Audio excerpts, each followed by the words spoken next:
LHS perfect coaching centre बढ़ियासाही कसरदारे वार्षिक उत्सव पालित। उक्त कार्यक्रम में कोचिंग परामर्शदाता शक्ति प्रसाद दास सभापति करथिबा बेले कोचिंग अध्यक्ष ललाटेन्दु साहू अतिथि मानक परिचय प्रदान करथिले। उक्त कार्यक्रम में ब्लॉक अध्यक्ष उमेश चंद्र बेहेरा, कसरदा सरपंच सुरेश पट्टनायक, राणीवाला सरपंच त्रिनाथ महांती एवं दधीची शिक्षा समूह अनुष्ठान डायरेक्टर सीमांचल पंडा मुख्य अतिथि रूपे जोगदे पिलांकु मार्ग देखाइथिले।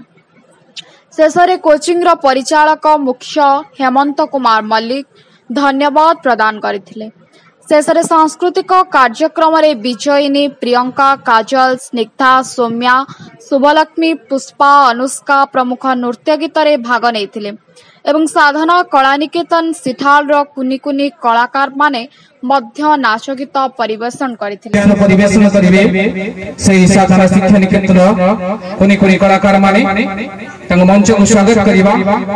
नुआ नुआ एक सुंदर गीत ने आसुंती तांग करताल दे स्वागत करिबा। साधना शिक्षा